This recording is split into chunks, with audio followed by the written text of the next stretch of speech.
Hi, how are you? Today we're going to talk about something very interesting, but at the same time, a little strange. Let's find out what hygiene was like in the 1200s. Baths, herbs, and habits that will leave you thinking, how did people manage to live like this? But before we dive into this historical journey, turn off the light, adjust your pillow, and get into the cozy mood. Take a deep breath, relax, and let's let this story take you to a deep sleep. If you like the content, like, subscribe, and, who knows, comment where you are listening to this story from, and at what time. Now close your eyes and follow this journey. Come on, take your time. Let's start our journey today where we explore a fascinating but also slightly perplexing topic: hygiene in the 1200s. During this medieval period, people lived quite differently from what we understand as cleanliness today. Instead of automatic showers, whirlpool tubs, exotic scented soaps, and fluffy cotton towels, personal hygiene was a much cruder and even repulsive matter. So if you are here with the curiosity of how people kept clean or dealt with body odor, without all the modern luxuries, you are in the right place. The truth is that in the 12th and 13th centuries, personal hygiene was not a priority. Water was a scarce resource and difficult to access. People couldn't just turn on a faucet and wait for a plentiful flow of clean water. They relied on natural sources like rivers or wells for supplies, and that water often wasn't exactly pure. Thus, at a time when the concern about diseases and bacteria did not yet exist, people did not bathe regularly, and most of the time baths were just sporadic rituals or rare events, mostly associated with major religious festivities. The curious thing is that, for many people, the idea of bathing regularly was almost strange. It was not seen as a daily necessity, as we see at present, but a rare practice. And personal hygiene was not only associated with physical cleanliness, but also with the spiritual state. For many, keeping clean was not just a matter of health, but something related to purity of soul. Therefore, when people finally bathed, the goal was to purify not only the body, but also the mind and spirit. If you stop to think about it, you might wonder how people managed to survive without the modern hygiene habits we have today. But, contrary to what we might imagine, people got used to it, and their perception of cleanliness was very different from ours. The smell of sweat, the constant heat of woolen clothes, and the lack of daily showers were part of everyday life, and the perception of what was considered dirty or clean was not the same. Unlike us, who use scented soap and hot water to ensure a feeling of freshness, people in the Middle Ages were forced to live in much more rustic ways adapted to the lack of resources. But now, before we dive even deeper into what hygiene was like back then, how about letting this story take you for a moment of relaxation?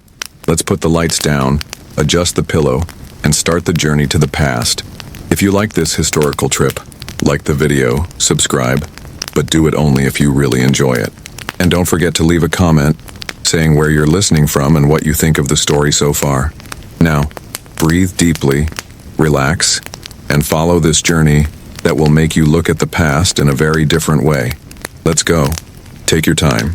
Now that we're set in the Middle Ages, let's delve into one of the most perplexing aspects of everyday life: the lack of regular baths. For us who are used to a daily bath, whether with a shower or even a bathtub, it is almost impossible to imagine that in the Middle Ages, baths were not part of the daily routine. If you thought that people of that time lived in a relaxed way when it came to hygiene, you are absolutely right, but not in a way as you might imagine. To begin with, water was not an abundant resource. There was no plumbing, and people often relied on rivers or public wells to get some water. This meant that taking a regular shower, as we do today, was simply impossible for most people. And even if water was available, what would be done with it? Often, it was reused for various purposes, and people didn't even think about bathing regularly. Imagine bathing with the same water that has been used by several other members of the family or community. To us, this seems unthinkable, but to them, it was what was available. In fact, baths were considered rare and unnecessary. Many believed that water would open the pores of the body, leaving people vulnerable to disease.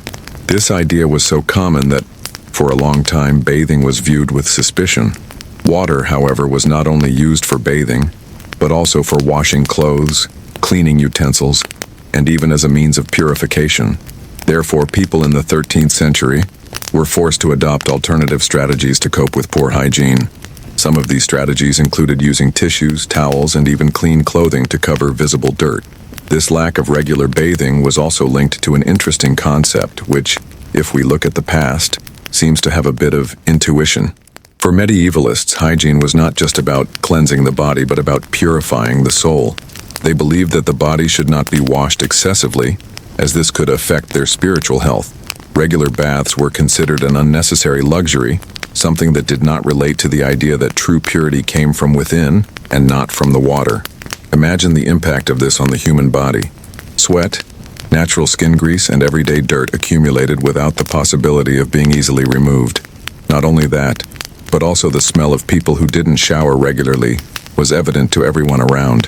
The smell was a critical point, but something that everyone lived with since clean water was far from being a daily amenity.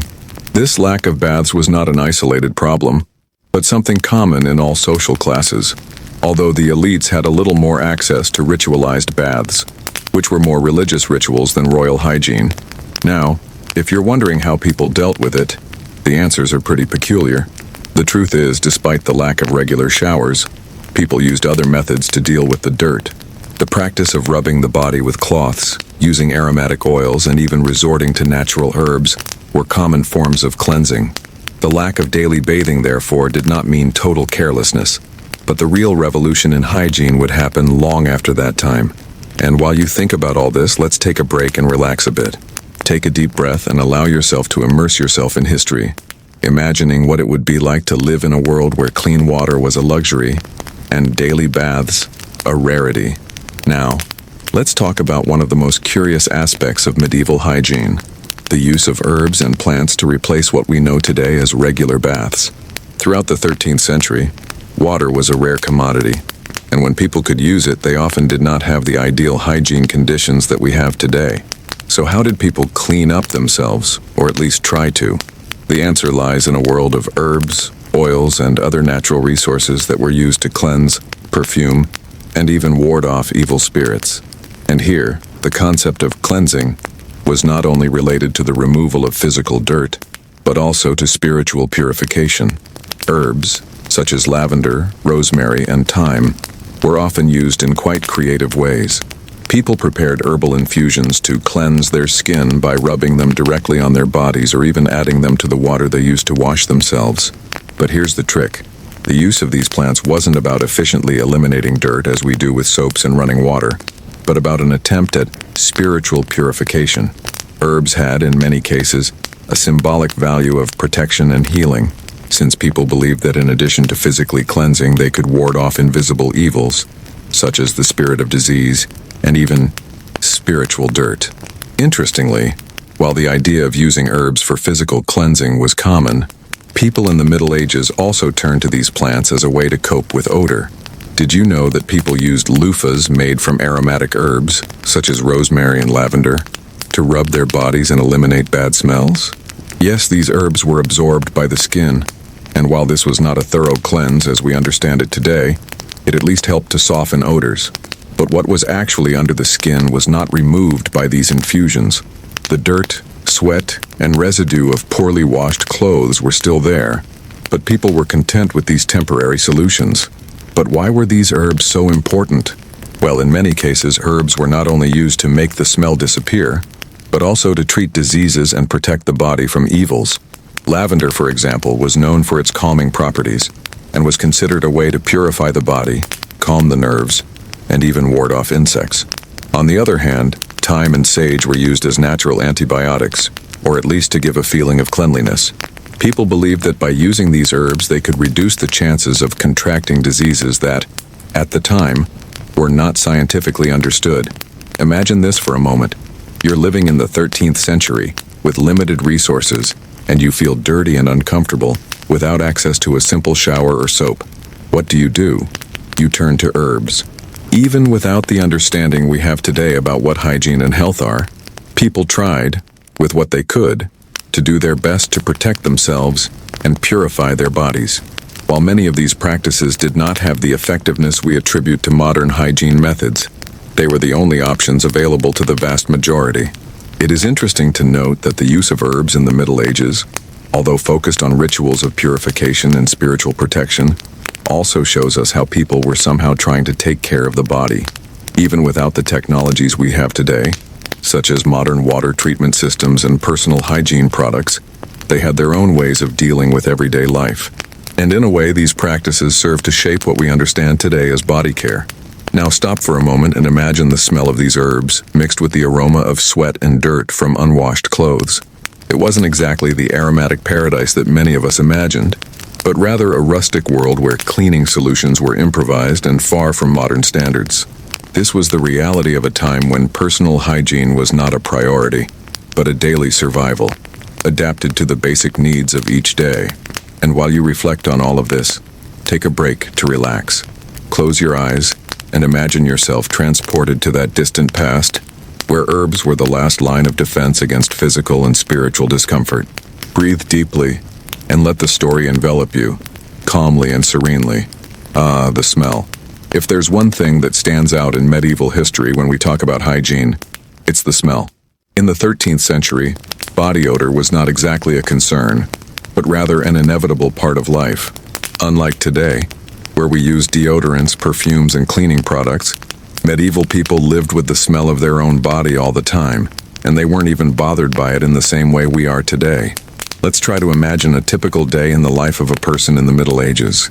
You wake up, perhaps in a small cottage or in a busy city, with a bed of straw and makeshift blankets. You don't have a toilet or a shower to clean yourself up, and as much as you use those herbal infusions and essential oils to try to get rid of the smell, you're still stuck with your own body, which naturally sweated under the heavy woolen clothes. How did people deal with it? Well, they just lived with the smell. Body smell in the Middle Ages was not considered abnormal.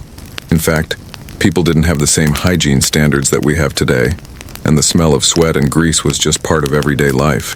This fact was so normalized that people were not bothered by it in the same way that we are. And even more curious, the smell of the people was not only a reflection of poor hygiene, but also of a medieval culture that did not give much importance to frequent cleaning. But why wasn't there this concern with odor? Part of this is due to the fact that people in the Middle Ages largely lacked a scientific understanding of what caused disease and odors. They did not know that poor hygiene was directly linked to the proliferation of diseases such as the Black Death, which devastated Europe a few decades later. For them, smell was a natural part of life, not a factor to be fought. In addition, the concept of privacy was quite different from what we understand today.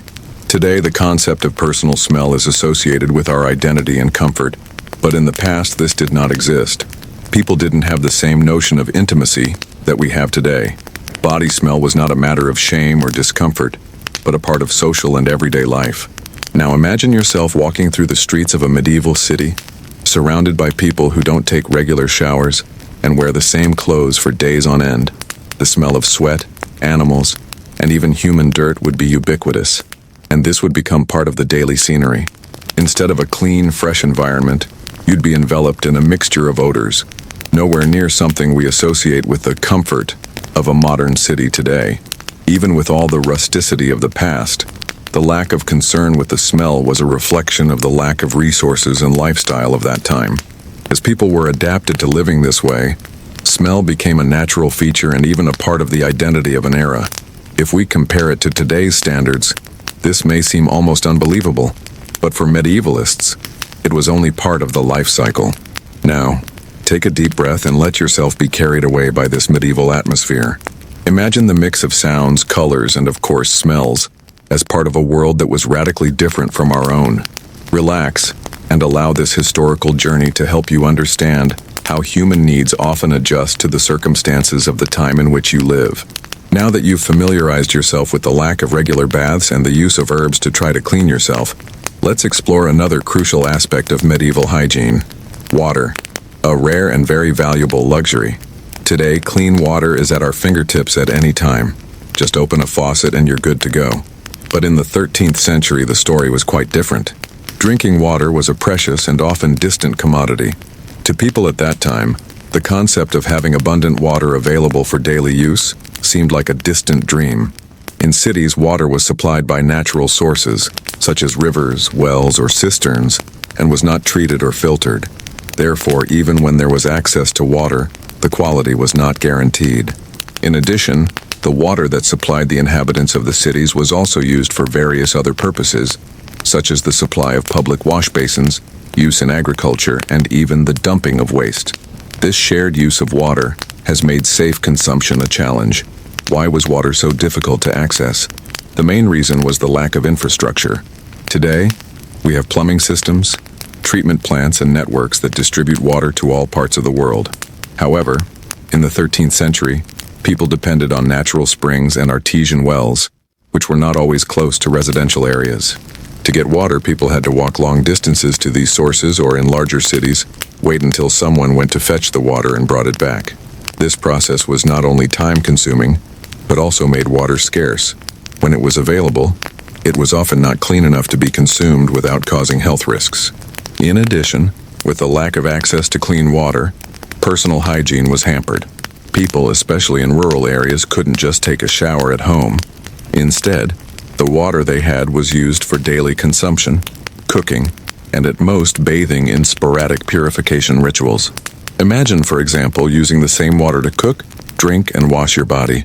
Water reuse was common, and there was no concern about contamination that we see today. As time passed, the water became increasingly dirty and unfit for use, which led to diseases such as cholera, dysentery, and other infections. In some regions, river waters were used for simpler purposes such as supplying public lavatories. These collective bathing places were extremely basic, and the rivers became a kind of social center for cleanliness, but also for waste. People immersed themselves in the water as often as they cleaned their utensils and clothes, which, let's face it, made the rivers more polluted than anything we would call basic sanitation today. This difficulty in accessing clean water has also had a direct impact on public health. Dirty water was one of the main means of spreading disease, and without the knowledge we have today about microbiology, people did not understand how bacteria and viruses could be transmitted by contaminated water. However, the lack of hygiene did not only affect the poorest, but also the upper classes. Although they had better access to water, still the water was not treated, and knowledge about diseases and their transmission was rudimentary. Even with all the scarcity and hardship, water, as limited as it was, also had a symbolic value. Water was associated with life, purification, and even spiritual well-being, and was considered a means of cleansing the body and soul. But in the end, the water that people used on a daily basis was much more of a survival factor than a tool to ensure health or comfort. And as absurd as this may seem to us, accustomed to our plumbing systems, back then, water was a luxury that few people could afford to use consistently. Now imagine yourself living in this time, without the ease of having clean water all the time. Imagine the effort it takes to get just a little water, which is often subject to impurities and full of health risks. This was the reality of a time when, instead of worrying about the efficiency of the water filter, or the purity of each drop, people fought for access to what we now take for granted. Take a deep breath and imagine the feeling of walking to a distant well to fetch water, or even the smell of water from a river that, for many, was the only source. Now take your time, relax, and continue to reflect on how the history of water reflects the lives of people back then. In place of the daily bath that we take for granted, people in the 13th century had a completely different view on the cleanliness of the body. Instead of frequent baths, many cultures, especially in medieval Europe, viewed bathing more as a ceremony or ritual. The concept of bathing was not only physical, but loaded with spiritual and social significance. People, in fact, bathed on special occasions such as great religious celebrations or festivals that marked the purification of body and soul. The baths were often more ritual than a regular hygienic practice. These ritual baths usually took place in public baths or in places where communities gathered to wash themselves in collective ceremonies. Imagine a large hall with several people, perhaps even from the same family or villa, sharing a large bathtub. The environment was warm, with steam and the smell of aromatic herbs to cover the stench of dirty water, but it was also a place of social and spiritual communion. It was not just a matter of washing away the dirt, but of purifying the soul, driving away evil spirits and the sins that accumulated in daily life. These baths were also closely linked to religion. During periods of feasts or religious celebrations, it was common for people to take a collective bath, not so much out of a need for hygiene, but out of a desire to purify themselves spiritually. Many considered that by taking a bath, They were not only cleansing their bodies but also preparing to present themselves before God or other spiritual entities with a purer spirit. Thus, bathing was seen as a form of spiritual renewal. But contrary to what we imagine today, these baths were not daily practices, or even monthly for most people. In fact, the idea of regular bathing was something very far from medieval reality. People took these sporadic baths only when they felt motivated or when public health conditions required it. But at a time when the understanding of diseases and how they spread was practically non-existent, these rituals were not focused on disease prevention, but rather on spiritual and emotional purification. In some areas, the collective bath was also a social event, where people could interact, talk, and even discuss business issues or solve problems within the community. As you can imagine, it wasn't the tranquility and privacy environment of a modern spa, but rather a place where hygiene blended with communal living. And if you thought that these collective bathing experiences would be pleasant, it is worth remembering that the sanitary conditions of the time were not always ideal. Now imagine yourself participating in one of these collective baths in a large public hall. The warmth of the water, the smoke of the aromatic herbs, and the sound of the surrounding conversations form a mixture of sensory experiences. For those who bathed as part of a spiritual rite, this moment represented more than a simple act of cleansing. It was a preparation for something bigger, something beyond physical hygiene. And as you imagine yourself in this medieval setting, take a deep breath and relax, letting the story slowly unfold in your mind. In the Middle Ages, soap as we know it today did not exist. Imagine a world where you don't have the option of reaching for a piece of scented soap to rub on your body, while the soft foam cleanses your skin. What did people use to wash themselves in the 13th century? Well, instead of modern industrial or luxury soaps, people used much more rudimentary and often ineffective methods. Instead of pleasant fragrances and mild ingredients, they dealt with products made from animal fat and ash. The history of medieval soap begins with the production of simple soaps from animal fat, such as cow or pork fat. This rudimentary soap was made by a process called saponification, where animal fat was mixed with wood ash. This generated a substance that could be used to clean, although in a much less efficient way than the soaps we use today. These soaps lacked the sweet scent of modern fragrances. Instead, they were quite rudimentary, and unlike industrial soaps, left a strong, pungent smell. The use of soap in the 13th century was far from common. Only the upper classes could afford to use soap, and this happened sporadically. The majority of the population, particularly the peasants, used simpler and less effective methods to clean themselves. The replacement of modern soap with more primitive methods did not mean that people were not trying to improve their hygiene. They resorted to baths with herbs, oil, and even rubbed ashes on their bodies as a form of cleansing. The problem, however, was that these methods didn't always work well. In many cases, people were unable to eliminate dirt or odor from their bodies effectively. Soap, when available, could not adequately remove excess dirt accumulated from the lack of regular baths, and the products used were often made with ingredients that could even worsen the condition of the skin. When soap began to be marketed on a larger scale, it was more of a luxury commodity than an affordable hygiene tool. It was only at the end of the Middle Ages, with the artisanal production of soaps in some cities in Europe, that soaps based on slightly more refined ingredients such as vegetable oils appeared. These soaps, however, were still a rarity for the majority of the population. In addition, soap was not seen in the same way as we see it today. The concept of cleanliness was more related to spiritual rituals than physical hygiene. Soap did not have the same function of keeping the body free of bacteria or protecting the skin as modern soaps. Personal hygiene was not a priority in medieval society, and even when soap was available, its use was not a daily or constant practice. Now, imagine yourself in a medieval world, with only rudimentary soaps at your disposal. Imagine the smell of animal fat soap so strong that it would be difficult not to notice.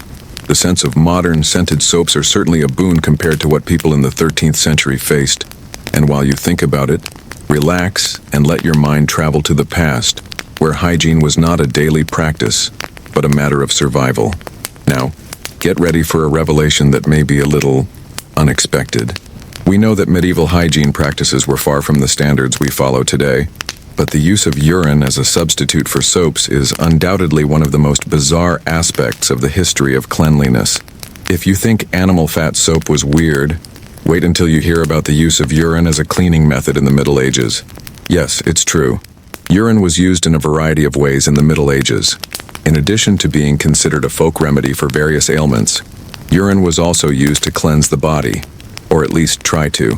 People believed that urine had disinfectant and purifying properties, and as much as this seems unthinkable today, urine was in fact used to rub the skin, to cleanse the body.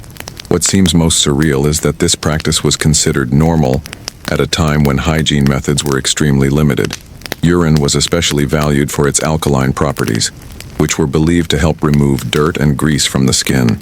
It was commonly used to clean wounds and even as a method of cleaning clothes. But the use of urine was not restricted to personal hygiene alone. It was used in a variety of fields, from medicine to the textile industry, as a cleaning agent for fabrics and leather. However, the use of urine for personal hygiene was considered a form of cleansing only due to the lack of effective alternatives. Imagining now, you might think, how did people not know that this didn't make much sense? The problem is that in the Middle Ages, scientific knowledge about bacteria, germs, and diseases was practically non-existent. People didn't know how urine or any other bodily fluid could spread disease, and this led them to rely on methods that we now consider absurd. In addition to urine, another unusual substitute for soaps was wood ash. The ashes were rubbed into the body to try and clean the dirt from the skin, but as you can imagine, this wasn't particularly effective either. The ashes may have a slight abrasive effect, but they are not exactly ideal for sanitizing the body. In addition, people also used natural products such as mud or clay to clean themselves, especially in more distant regions or in rural areas. However, even with all these strange and ineffective alternatives, the idea of cleansing in the 13th century was not only related to the body, but to a symbolic process of purification. For many people, the idea of being clean was something that involved the body, mind, and spirit, and urine or ashes were seen as necessary resources to maintain purity, albeit in a very primitive and often ineffective way. Now, imagine yourself living in a world where urine use was common and accepted for daily hygiene. What kind of sensations would that bring? What smell, texture, and sensory experiences could you expect? Taking a deep breath, allow yourself to reflect on this medieval practice as you relax and let yourself be carried away by history. Sometimes the solutions of the past are much stranger than we could imagine. In the Middle Ages, the sources of hygiene were largely as improvised and primitive as any other practice of that time.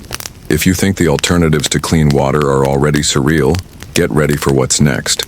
In the absence of modern plumbing systems or effective cleaning products, people in the Middle Ages resorted to rather unusual and even bizarre sources to take care of their health and well-being.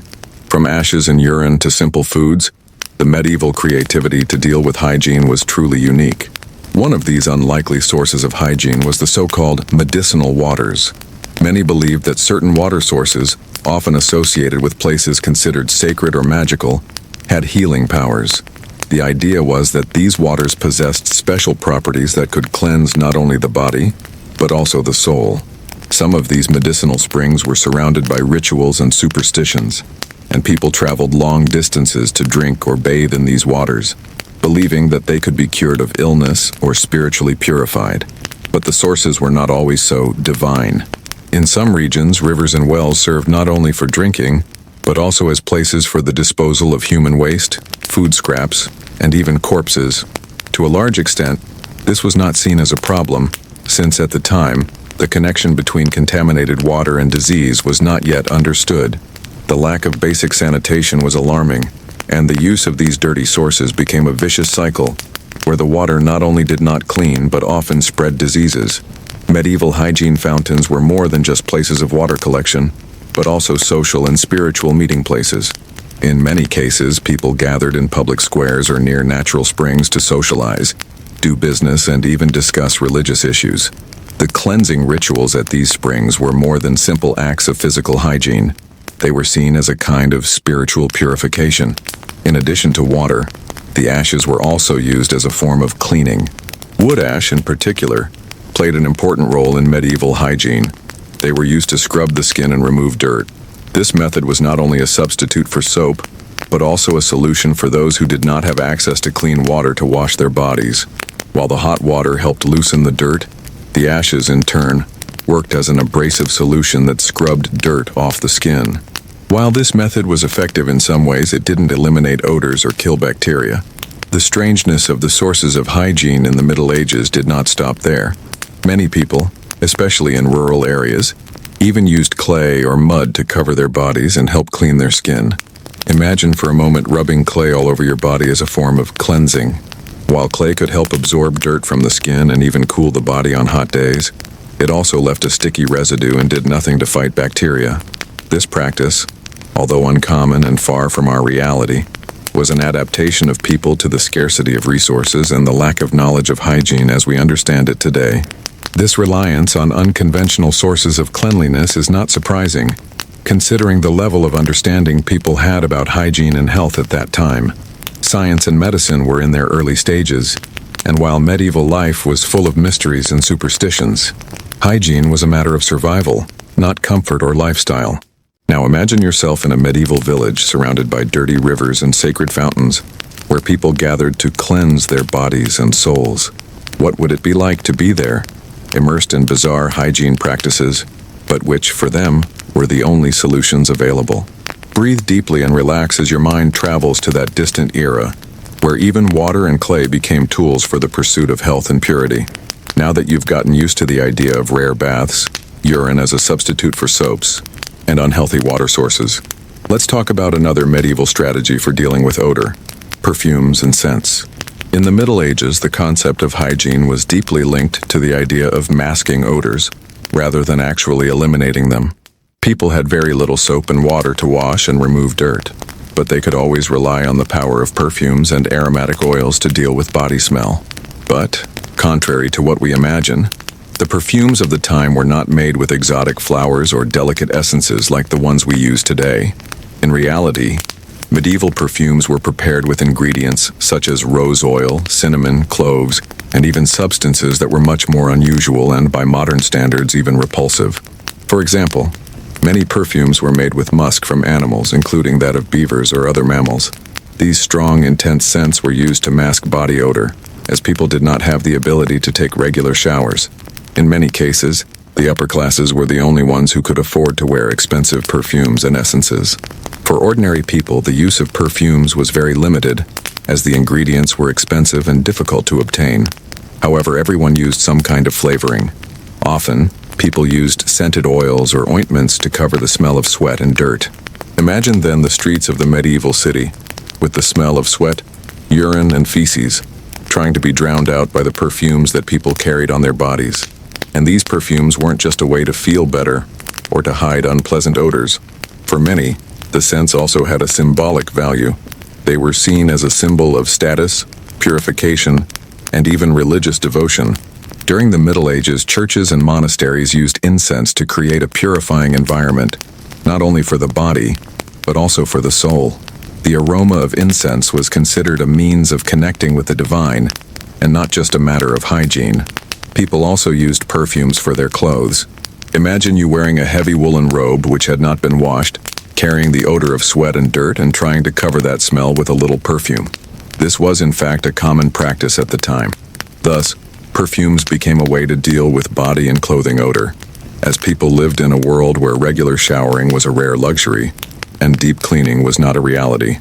Now relax and imagine the mixed smell of strong perfumes and unpleasant odors in the medieval streets, a mixture of lavender, roses, and musk, with the reality of the unclean human body.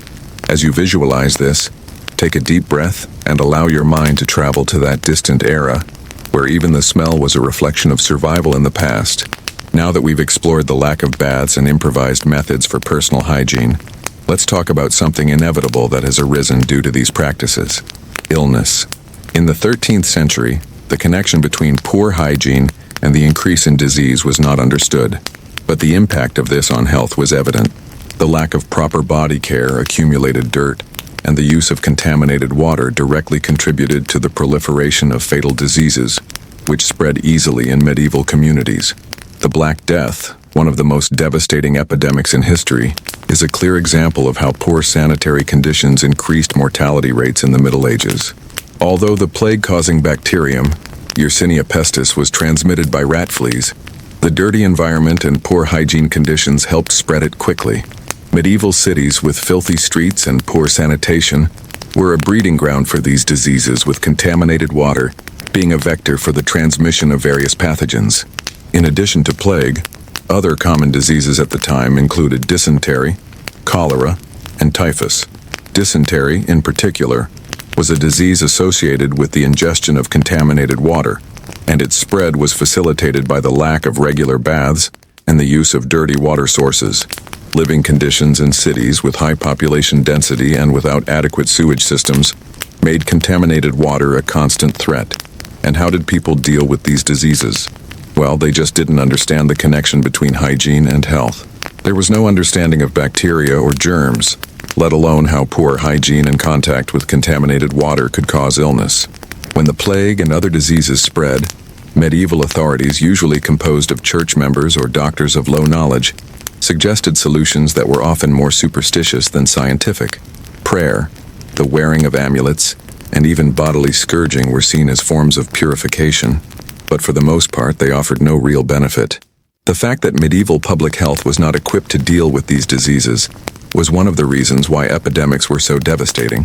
While today we know that washing hands, keeping water clean, and adopting proper personal hygiene practices are the primary ways to prevent disease, people in the Middle Ages relied on religious beliefs and herbal treatments that were nowhere near as effective. Imagine living in a time where hygiene was not seen as a public health problem, but as something more related to morality and spirituality. People often had no way to escape the diseases that circulated in their communities. Breathing the air impregnated with the smell of dirt and disease was a part of life, and there wasn't much people could do to prevent it. The fear of epidemics was real, but the understanding of how to prevent the spread of diseases was practically non-existent. Now, take a deep breath and imagine yourself living in a medieval city during an epidemic. You wouldn't have access to clean water, soap, or even a basic sewer system. The streets would be littered with garbage and excrement, and death would be a constant reality, especially when diseases spread rapidly. Relax for a moment and feel the tension of living in a time where poor hygiene caused so much suffering. But as always, history teaches us, and we are now far from that reality. Now, before you imagine a world where people lived with the smell of dirt without caring, it is important to highlight a curiosity. There was, in fact, a kind of natural deodorant being used, although with a very limited effectiveness. Since there were no modern deodorants like the ones we use today, people resorted to very alternative methods to disguise body odor. And unlike the soft, fresh fragrance sprays and roll-ons, these natural deodorants were much more exotic. Instead of using what we now call deodorant to combat sweat, medievalist people often applied substances such as ash, aromatic herbs, and even essential oils to their clothes and bodies to try to maintain an acceptable smell. The goal was to neutralize body odor, but as you can imagine, the results were quite limited. For example, wood ash, which was abundant at the time due to the use of fire pits for cooking and heating homes, was a resource used to cleanse the body and neutralize odors. The abrasive texture of the ashes helped remove dirt from the skin, but it couldn't completely eliminate the smell of sweat or impurities.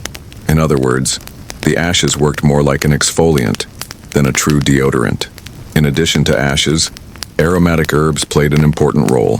Thyme, lavender, rosehip, and even orange peel were used to cover body odors. The practice of using these natural scents was seen as a way to protect against bad odors. But in fact, people often used these products not so much to clean themselves as to create a fragrance cover that masked the lack of bathing. Imagine a world in which you spent the whole day with the smell of sweat mixed with lavender or rosemary, trying to disguise what could not be washed away. Another trick that people used was the use of essential oils.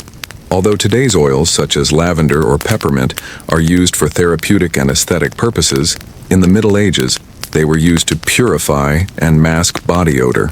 It is no wonder that people resorted so much to the use of oils because, without daily baths and with the lack of access to clean water, oils became a kind of improvised tool to maintain decency in front of others. But of course, medieval natural deodorant had nothing to do with what we use today. Instead of promising a fresh, odorless sensation for hours, it served to camouflage unwanted smells, but never to eliminate them. People in the Middle Ages were, for the most part, just trying to disguise the fact that they were far from clean by our modern standards. Imagine yourself then using these natural products trying to cover up body odor in a world without efficient showers or soaps. It is a curious story, but at the same time, a reminder of how the past was a reflection of the conditions of survival and adaptation of people to the difficulties of their time. Now take a deep breath and relax, with the feeling of being relieved to live in times where deodorants and daily baths are part of our daily lives. In the Middle Ages, personal hygiene was strongly linked to religion, and the way people viewed body cleanliness reflected their spiritual beliefs. For many, the idea of being clean was not just a matter of health, but a matter of spiritual purity. The body was, in the medieval view, deeply connected to the soul, and external cleansing was seen as a form of purification of the inner being. The lack of hygiene, therefore, was not only a physical negligence, but a possible moral and spiritual failure. The Catholic Church, which had a huge influence on medieval daily life, considered hygiene to be an important practice for spiritual health. Although there was no modern understanding of disease or microbiology, physical purity was often associated with spiritual purity. During certain periods, such as Lent, the faithful were encouraged to purify their bodies through fasting, prayer, and in some cases even abstinence from bathing. This is because many believed that the cleansing of the body could influence the cleansing of the soul. For the Church, the body and soul were so intertwined that one helped shape the other. However, the Church also played an important role in the idea that hygiene was necessary to approach God, but in a very particular way. Purification practices, such as ritual bathing, were often seen as a way to prepare for spiritual events, such as masses or religious festivals. However, these rituals were not common and were performed sporadically, in situations of great religious or social importance. The concept of bathing as physical purification for health, as we see it today, was a concept that was far from being developed. The clergy, especially monks and priests, saw themselves as those who were closest to God, and so they followed norms and behaviors of physical purity that were in accordance with the religious requirements of the time. Even so, access to water and baths was extremely limited, and the Church often accepted the unsanitary conditions in which people lived. Poor hygiene, therefore, was not seen as a public health issue, but more as a reflection of each person's morality. In addition, the fear of physical impurities was also a reflection of the fear of spiritual contamination. Often, illnesses were seen as divine punishments or signs that something was wrong with a person's moral behavior. The lack of baths and exposure to sweat and stench were often associated with a loss of divine grace, a failure in purity of body and soul. Now stop and think for a moment. Imagine what it would be like to live in a world where cleansing the body was not just a physical necessity, but a spiritual obligation. A world where, by not bathing, you could be committing a sin, not by neglecting your health, but by failing to purify yourself spiritually. Take a deep breath and imagine yourself living in this medieval reality, where religion and hygiene intertwine in a way that we can't even fully comprehend. Let this reflection lead you to relax even more, as if you were immersed in a meditation from the past. Now let's dive into one of the most curious and bizarre aspects of medieval history, the legends about bloodbaths. Yes, you read that correctly. Bloodbaths. Although this practice was not common, it generated a lot of speculation, stories, and of course, a good dose of mystery and superstition. Legends about bloodbaths arose in part due to the symbolism of blood in the Middle Ages, where it was deeply associated with life, death, and even spiritual purity. One of the best-known stories is that of Elizabeth Bathory, a 16th century Hungarian noblewoman who was said to have bathed in the blood of virgins to maintain her youth and beauty. Although many historians consider this story more of a legend than a reality, the figure of Bathory became an icon of the superstitions of the time. It is said that she believed that bloodbaths had the power to revitalize her skin and prolong her life. What is even more curious is that this belief was not unique to her. Similar stories of nobles and wealthy people who believed in the power of unusual baths circulated throughout medieval Europe.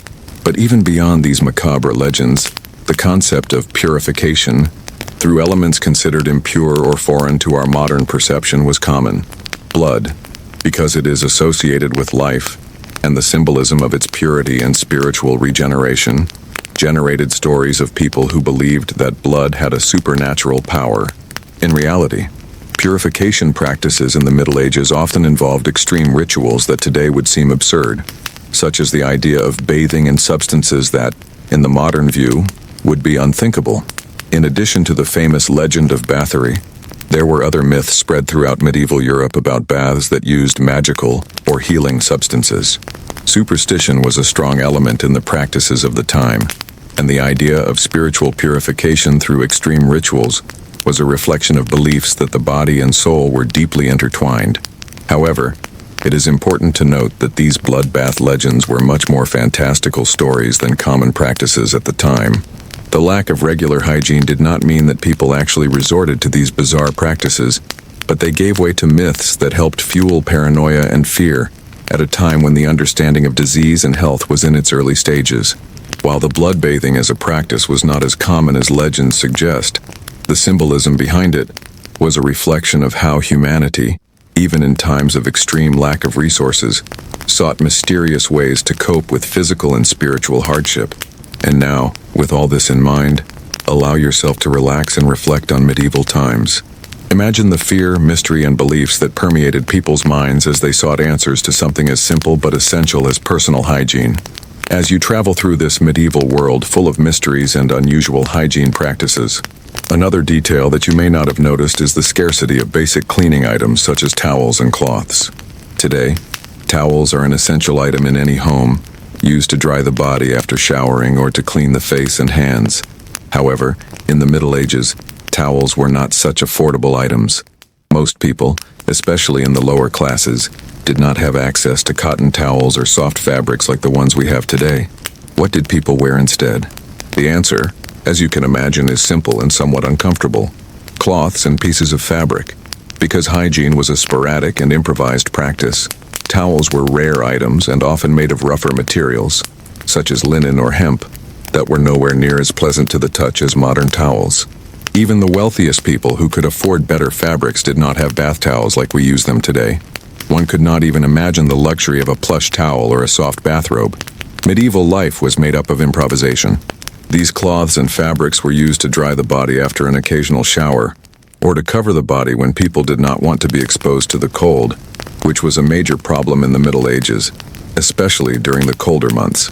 The idea of a towel that absorbed water quickly and could be washed and reused easily was something that did not exist at that time.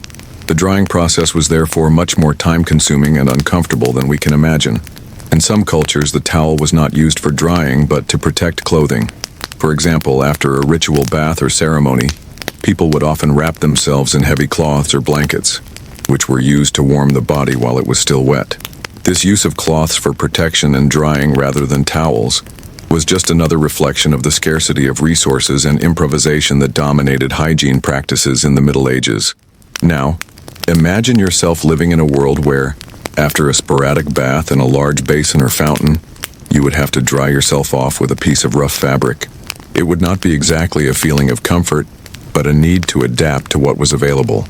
Breathe deeply and relax as you reflect on these historical differences and how small modern luxuries make all the difference in our well-being. Now let's talk about something that we often don't even think about when we imagine hygiene in the Middle Ages: hair.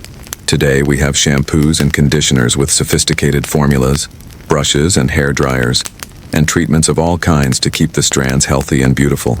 However, in the 13th century, hair care was a much simpler and often quite rudimentary process.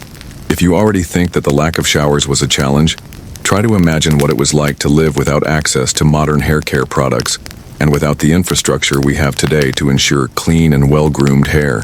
First of all, it is important to remember that people at that time did not have the luxury of frequent washes. Regular showers were rare, and washing the hair was then something that happened at best very sporadically. People, especially those in the lower class, did not have the option of going to a beauty salon for a hair treatment. Instead, they were forced to deal with what was at hand, often using only water and, when available, some kind of rudimentary soap. This meant that people's hair was not necessarily clean, but rather a matter of survival. Over time, the hair could accumulate dirt, grease, and even become a breeding ground for lice and other parasites. To try to control this problem, combs were an essential item in medieval daily life. Combs were made of a variety of materials, from the simplest ones made of wood or animal bones, to more refined versions made of metals or other rare materials. The function of the combs was not only to organize the hair, but to clean the scalp and remove lice and other insects that accumulated due to poor hygiene.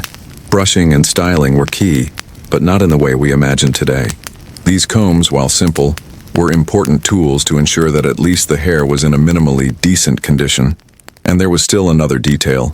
In a medieval society where diseases were a constant threat, hair care was also related to health. Hair, like nails and skin, was seen as an extension of the health of the body. Keeping hair free of parasites was one way to try to prevent diseases that spread easily in a population without access to proper medical care. Although there was not the understanding we have today about hygiene and healthcare, the need to combat lice and other insects was common. Now imagine yourself living in a medieval world, with dirty hair and exposed to lice infections.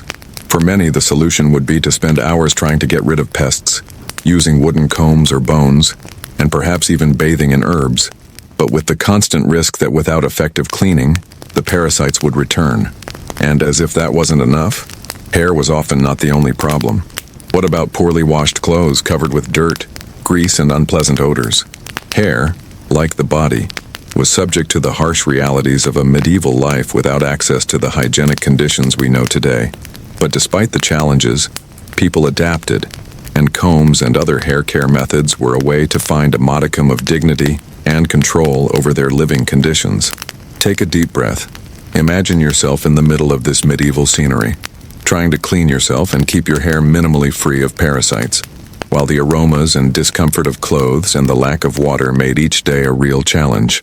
Let this image occupy your mind for a moment and relax as you reflect on how the history of hygiene reflects the struggle for survival and adaptation to difficult times. Now that we've talked about hair, let's shift the focus a bit and discuss another important part of the body that also suffered from a lack of modern care: the teeth. Imagine a world with no toothbrushes, no toothpaste, no floss. Sounds impossible, right? But in the Middle Ages, dental care was virtually non-existent. People didn't have access to toothbrushes or toothpastes like the ones we use today. Instead, they used very improvised methods, often as effective as rubbing the dirt on their skin with ash. In the Middle Ages, people tried to keep their teeth clean by using a number of alternatives, such as herbal infusions, salt, and even wood ash. The idea of brushing your teeth, as we understand it today, did not exist. What did people do then? They used tree branches, such as those of willow, which were chewed until they became a kind of brush. This helped to remove food residues in a rudimentary way and prevent cavities, or at least to alleviate the symptoms. But as you can imagine, these methods were nowhere near as effective as modern toothbrushes. Many people did nothing to take care of their teeth, and the consequences of this were visible. Poor dental hygiene in the Middle Ages was one of the main causes of dental disease. Cavities, gingivitis, and mouth infections were extremely common, and dental pain was a daily suffering for many people. But unlike today, where we have access to dentists and specialized treatments, the solution at the time was simple: extract the sore tooth or wait until the pain passed. The concept of taking care of oral health as a general health priority did not exist. People had little to no knowledge about how teeth and gums worked, let alone how to maintain good dental hygiene. But the lack of toothbrushes and the use of primitive methods didn't mean that people didn't care about the appearance of their teeth. Although oral care was very limited, the presence of visible teeth was still important in social interactions. Teeth were a symbol of health and beauty, and the loss of teeth due to decay or disease could cause a social stigma. So people tried, as rudimentary as it was, to preserve as much of their teeth as possible. Now, imagine living in a time where teeth were not treated as they are today. They could deteriorate quickly, and the pain of a cavity could be something you would have to live with no effective solution. The lack of brushes and appropriate methods made oral health a constant challenge. Take a deep breath and relax, thinking about the difficulty of living in a world where dentistry was still an unexplored field, and dental hygiene was nothing more than a distant concept. Now, let's explore how hygiene was handled in medieval cities, where urban life brought even greater challenges than in rural areas. Medieval cities were an amalgam of poverty, overcrowding, and unfortunately, a lack of basic sanitation infrastructure. While the great cities of the Middle Ages, such as Paris and London, were centers of trade and culture, they were also places of extreme filth and disease. Living conditions in medieval cities were difficult, and this was directly reflected in people's hygiene. Unlike rural villages where people had more access to natural water sources, cities were populated and resources were limited. The streets of medieval cities were often covered with garbage, sewage, and even human waste. There were no sewers to collect garbage, and often the waste was dumped directly into the streets or nearby rivers. In addition, people did not have access to bathrooms like the ones we have today. The needs were done in communal latrines or even in simple garbage buckets, which were dumped in the streets. The smell of medieval cities, therefore, was a mixture of dirt, feces, and the suffocating atmosphere of narrow and dirty streets. And as if that wasn't enough, the water people used for drinking, cooking, and even washing their bodies was often contaminated. The rivers and springs that supplied the cities were sources of water, but also of diseases, as there was no type of filtration or purification. As a result, diseases spread rapidly, and epidemics such as the Black Death devastated entire cities. The lack of basic sanitation and the use of contaminated water sources were direct factors that contributed to the spread of these diseases. Still, medieval cities tried, in some way, to combat these hygiene problems. Local authorities, often led by the church, tried to promote practices such as the use of public lavatories, where people could at least wash their hands and faces. While these washes were not enough to ensure proper personal hygiene, they were a step toward public cleanliness. Now, imagine yourself walking through the streets of a medieval town. The smell of dirt and unhygienic is everywhere. You pass puddles of dirty water and open-air latrines and realize how the lack of infrastructure directly affects the quality of life. But despite all this, people were trying to survive and adapt to the reality of a world without the modern comforts we know today. Breathe deeply and relax as you think about this medieval reality, where public hygiene was a major challenge. But still, people managed to survive. In medieval cities, the sewage system was practically non-existent, contrary to what we imagine in a modern city, where we have sewage networks that transport our waste away from our homes. The cities of the Middle Ages did not have any kind of organized sanitary infrastructure. This meant that garbage, feces, and other human waste were dumped on the streets or in bodies of water, creating an unhealthy environment with a high risk of contamination. In many medieval towns, the streets were narrow and overburdened with people. The transport of waste, such as food scraps and human waste, was carried out in a very primitive way. Many inhabitants threw their waste directly out of their homes, creating piles of garbage in the streets. What was left was a fetid mixture of urine, feces, and other human debris that accumulated, making the air unbearable. The lack of an adequate sewage system not only led to hygiene problems, but also contributed to the spread of disease. Water, which was essential for life, was also contaminated by this waste, and without any understanding of bacteria and pathogens, infectious diseases spread easily. In some cities, public latrines were set up along streets or near water sources, which made the situation even worse. Often these latrines were not cleaned or sanitized properly, which resulted in the contamination of drinking water. The Black Death, which ravaged Europe during the Middle Ages, had its impact amplified by the lack of basic sanitation and the proliferation of rats, which were attracted to human waste. But it was not only on the streets that the lack of sewage became a problem. In some areas of the city, waste was dumped directly into rivers, which were used for drinking and cooking. The sewage mixed with the water for daily consumption generated a vicious cycle of contamination, with people ingesting polluted water and getting sick, which aggravated the epidemics. For the authorities at the time, dealing with this situation was almost impossible, as there was no technology or knowledge to solve the problem. And because diseases were still seen as divine punishments or the result of bad behavior, people did not associate poor hygiene with the increase in diseases.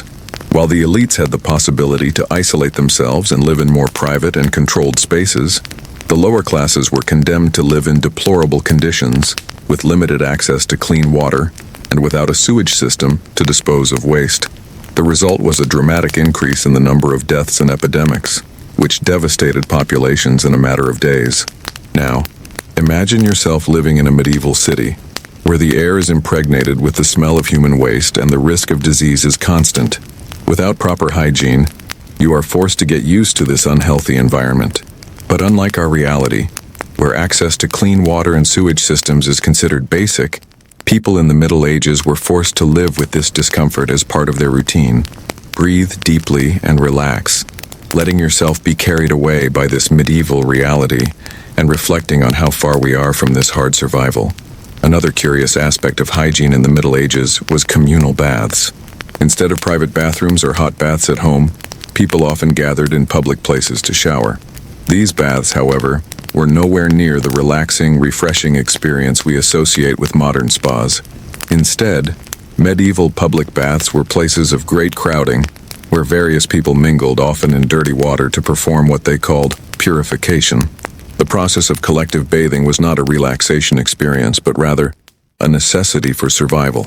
There was no privacy, and the conditions of the baths were precarious. In many cities, bathing facilities consisted of large, shared bathtubs where people huddled together to try to clean themselves. But, as we have already discussed, the problem of contaminated water and lack of basic sanitation made these baths more of a way to socialize than a way to ensure proper hygiene. In addition, many public baths were places of social interaction. People went to these baths not only to clean themselves up, but also to chat, do business, and even meet with friends and family. These communal baths became centers of social interaction, where living with the dirt was only part of everyday life. There were not the modern concerns about privacy or hygiene that we have today, and the notion of an individual bath or intimacy simply did not exist. For many, the collective bath was a common practice, where personal comfort was not a priority. What mattered was the possibility of socializing and, at most, removing some of the accumulated dirt. However, public baths were also places of great risk of spreading diseases. The water that circulated in these baths was not clean and was often contaminated by several people. The lack of care and filtration in the water meant that, in addition to not improving people's hygiene much, public baths contributed to the spread of diseases. To make matters worse, the most common diseases, such as dysentery and fevers, were easily transmitted in these crowded and unhealthy environments. Still, public baths were an important part of medieval life. They were places for meeting, exchanging news, and cleaning, but most of the time only superficially. The feeling of being clean was an illusion, as the lack of clean water and poor conditions prevented hygiene from being effective. Now imagine yourself participating in one of these communal baths, where dirty water is shared by dozens of people, and where privacy and comfort are not priorities. How would you feel? Breathe deeply and relax, reflecting on how hygiene needs in the past were quite different from those we have today. In the Middle Ages, body hygiene was closely linked to the religion and spiritual beliefs of the time. People believed that the body was a reflection of the soul, and any physical impurity could be seen as a sign of spiritual impurity. As a result, cleansing practices were not limited to the removal of physical dirt, but were also associated with purifying the soul and protecting against evil spirits. This connection between physical hygiene and spirituality meant that cleansing practices were carried out with the aim of warding off invisible evils. Many of the purification practices were religious rituals. Using water to cleanse the body was not only a way to wash away dirt, but also a way to get rid of negative energies and bad spirits. People believed that by bathing or purifying themselves, they were driving away evil forces and often receiving a spiritual blessing. This concept of purification was deeply linked to medieval thought, where hygiene was seen as a matter of morality and religious belief. In addition, religion played a key role in organizing cleansing rituals. The monks and priests, who were responsible for taking care of people's spiritual health, also had an important role in promoting these rituals. The idea of being clean, both physically and spiritually, was central to medieval beliefs, and people often performed these rituals as a way to protect themselves from illness and negative energies. Imagining this, you can think of how medieval hygiene was linked to spiritual and religious practices. The simple act of bathing or cleansing oneself was not only a matter of hygiene, but of purification of the soul and protection from evil. This connection between body and spirit was an important feature of medieval thought, which sought to harmonize the two spheres of human life. Now take a deep breath and relax as you imagine yourself living in a time where hygiene was not limited to physical health, but also involved a deep aspect of belief and spirituality.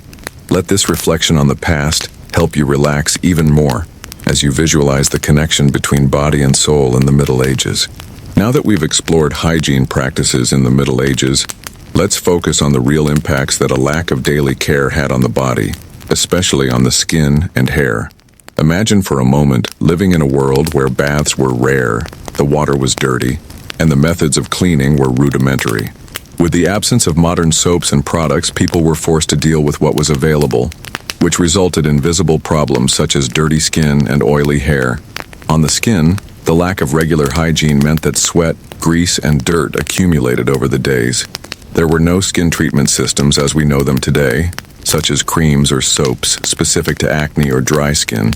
In addition, the skin of people, especially those of the lower classes, was exposed to external elements such as dust, pollution, and even the residues of daily activities. Skin infections were common, and diseases such as eczema and psoriasis were not treated in the way they could be today. But the biggest problem was infections, such as boils and abscesses. With the lack of proper care, the skin was prone to these conditions, which often spread quickly. In addition, the lack of access to clean water and the possibility of taking a hot shower to cleanse the body made these infections even more difficult to treat. Many people, especially in rural areas, did not even have the luxury of a sink to wash their faces or hands frequently, which made the situation worse. The hair also suffered from a lack of proper care. Without shampoo and without the possibility of washing with clean water regularly, the hair was greasy and full of impurities. As we have already seen, people used rudimentary branches and combs to try to clean their hair, but this was not enough to remove dirt or lice. The hair of people in the Middle Ages often showed signs of carelessness and accumulated dirt. For the upper classes, who could afford this primitive care, hair was still a concern, but for the lower classes, it was just a matter of surviving the day-to-day. However, it is important to note that infections and diseases that arose due to poor body hygiene were viewed differently. It was not a public health concern as we see today, but more a question of morality and even divine punishment.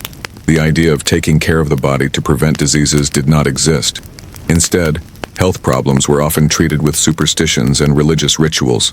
Now imagine yourself living in a world where skin and hair care were a matter of pure survival. There were no modern creams or treatments to moisturize the skin or keep the hair clean and healthy. You would have to live with the consequences of a lack of regular hygiene. Now take a deep breath and relax as you reflect on how our notion of body care and health has changed over time, and how, in the Middle Ages, solutions were much more primitive and limited. We've talked about the challenges of hygiene in the Middle Ages, but there's one fascinating aspect to how people tried to find solutions to the lack of medical care: medicinal sources. During this period, belief in healing waters and medicinal springs was a common practice.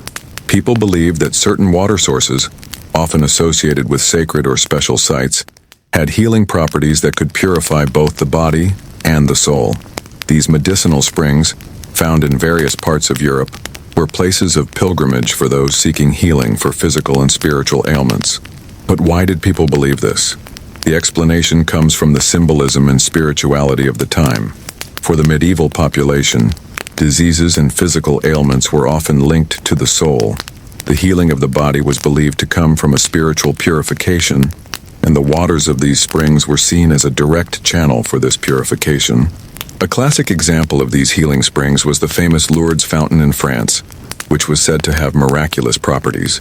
Although its popularity spread later, it is an example of how medicinal springs were venerated as places of healing and restoration. The waters of Lourdes and other similar sources were considered sacred, capable of curing illnesses, relieving pain, and even restoring health. People traveled long distances to drink these waters, believing that by drinking or bathing in it, they would be receiving divine healing. But while these springs were associated with spiritual and physical healing, the truth was that the waters were not always so miraculous. In many cases, these springs were nothing more than dirty waters, which could even be more harmful than healing. But people, desperate for answers and treatments, accepted these beliefs because they offered a glimmer of hope. Even without knowledge about germs and diseases, medicinal sources were seen as a way to heal the body in ways that conventional medical practices could not. In addition to sacred springs, medicinal waters were also associated with purification rituals. People used these waters as a way to cleanse their body and soul, believing that by doing so, they would be ridding themselves of physical and spiritual impurities. Water, therefore, had a symbolic value far beyond its practical use. It was not just a tool for cleansing, but a means of connecting with the divine. Now imagine yourself traveling to one of these springs, hoping to heal a physical or spiritual ailment. The feeling of being immersed in a sacred place, surrounded by people who believe in the healing power of the waters, creates a unique atmosphere. Take a deep breath and relax as you imagine yourself in this medieval setting, where water and the spiritual intertwine in ways we can't fully comprehend. In the Middle Ages, hygiene was not seen in the same way as we consider it today. Instead of being considered an essential part of health, the practice of hygiene was often rejected or neglected. While some religions and cultures had their own ways of dealing with hygiene, many medievalists saw body cleanliness as a secondary concern to other, more spiritual or existential issues. One of the reasons for this rejection of regular hygiene was deeply linked to the religious view of the time. In the Middle Ages, many saw dirt as something purifying, something that should not be eliminated. The body was considered impure by nature, and the idea of cleaning it often didn't make sense to many people. For many, filth was associated with suffering, humility, and even penance. Instead of trying to clean themselves, many people preferred to accept dirt as part of their human condition. The Catholic Church also had a major influence on this concept. During the medieval period, the Church preached that excessive concern with the body was a form of vanity. The incessant search for the cleanliness of the body was seen as something futile and even sinful. The focus should be on spiritual purity and soul salvation, not on physical cleanliness. Furthermore, because illness was seen as divine punishments or as a result of spiritual failures, hygiene was not treated as a means to avoid illness, but as a way to deal with life's difficulties with humility. In reality, people did not care about keeping themselves clean, as they believed that physical hygiene was less important than the spiritual state. This rejection of regular hygiene contributed to the perpetuation of unsanitary conditions in cities, making them a breeding ground for the spread of disease. Instead of trying to fight the dirt, people accepted the conditions in which they lived, which led to a lack of action in relation to hygiene and sanitation. Now imagine living in a world where hygiene is not seen as a right, but as a matter of morality and spirituality. How would it feel to live in a society where dirt was not a concern, but something natural and even purifying? Take a deep breath and relax as you think about this contrast between the medieval view and the way we view hygiene today. Now that we've explored hygiene practices in the Middle Ages, it's impossible not to reflect on how life was completely different from our modern reality. People at that time lived in a world where a lack of resources and knowledge about hygiene affected their health and quality of life. While today we bathe every day, use soaps, deodorants, and have clean, abundant water at our fingertips, medieval people faced a reality of dirt, disease, and spiritual purification rituals that barely made sense to us. However, unlike our modern practices, which seem so simple and natural to us, these people faced a world where hygiene was not a priority. The lack of regular baths, the use of dirty water, and the improvised methods of cleaning were an adaptation to the harsh and difficult reality of the time. But despite this, people found ways to survive, adapting to what was available and trying to find comfort in what was possible. Today our reality is quite different, and we live in a world where hygiene and health are priorities. Clean water, cleaning products, and medical care are a basic right, something that was unthinkable in the past. Now, as you settle in comfortably, relax, and let this journey through the past take you to a peaceful sleep. As you reflect on how we evolved from an unhealthy world to the comfort and health conditions we have today, remember that history is a reflection of the difficulties we faced to get to where we are. Breathe deeply, release all tensions, and let yourself be lulled by the comfort of the present.